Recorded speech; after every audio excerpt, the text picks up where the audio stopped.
issues of abortion have been debated for a long time. There have been many gains at times, but also increased restrictions. According to CNN, the Supreme Court will soon be hearing the biggest abortion case in decades, called the Whole Women's Health versus Hellerstedt. The stakes for women's access to safe, legal abortion are higher than ever. Before Roe v. Wade, many desperate women turned to illegal back alley abortions. January 22, 1973, the U.S. Supreme Court announced its decision on Roe v. Wade, a challenge to a Texas statute that made it a crime to perform an abortion unless a woman's life was at stake. The case had been filed by Jane Roe, an unmarried woman who wanted to safely and legally end her abortion.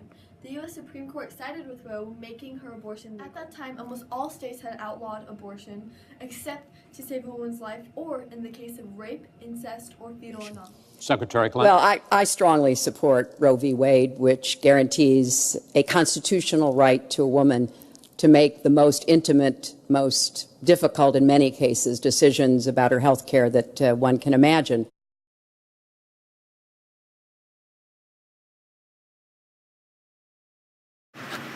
Pro-life people believe that no matter how an egg got fertilized, they are obligated to protect every living being's life.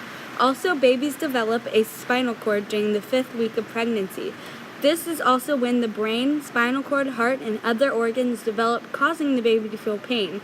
Abortions usually happen up to the 22nd week of pregnancy. Pro-choice people see anti-abortion laws as a violation of personal liberty. People who support anti-abortion think that the fetus is an alive animal being worthy of human rights. Many doctors argue that a fetus can't feel pain until 20 weeks.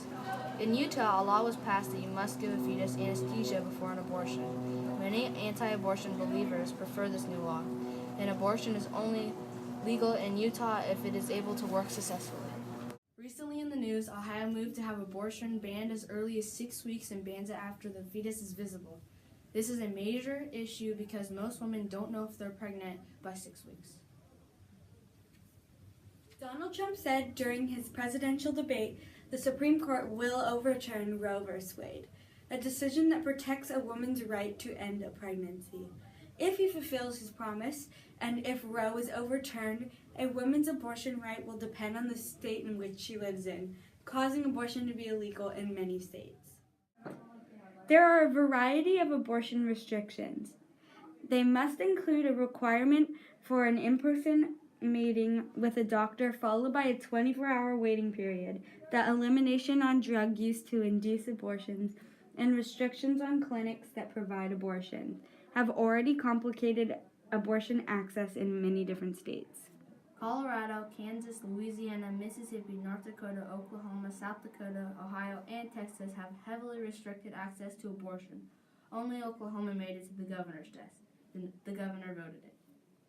Abortion. Right. Mr. Trump, you're pro-life, but I want to ask you specifically, do you want the court, including the justices that you will name, to overturn Roe v. Wade, which includes, in fact, states a woman's right to abortion? Well, if that would happen, because I am pro-life and I will be appointing pro-life judges, I would think that that will go back to the individual state. How is California's restrictions compared to other states? Well, California has fewer restrictions than other states as it relates to abortion. Some states have waiting periods where when a woman finds out she's pregnant, she cannot have an abortion for a certain period of time.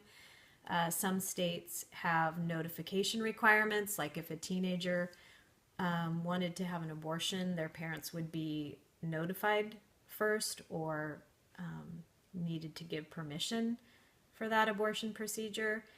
There are even some states where there may be one clinic, so access to abortion is so limited that women have to drive across state lines to receive an abortion. And so California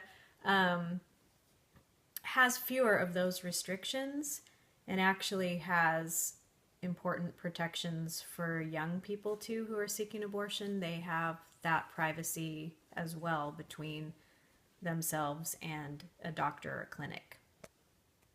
What do you think will happen if Roe v. Wade is overturned? As a health professional, if Roe versus Wade were overturned, I'd be very concerned.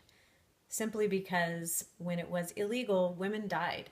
and women traveled to other countries to have abortions if they had the means to do that financially. Women put their lives at risk by having abortions done by people who were not medical professionals or taking advantage of them to make money. And as it stands right now, abortion is a very safe and legal procedure. In fact, the medical procedure itself is safer than childbirth. So my concern would be that it would be dangerous for women. Overall, there are still many arguments over abortion rights that need to be addressed. We agree that abortion rights should be provided to women in America. Abortion is a woman's choice and not the government.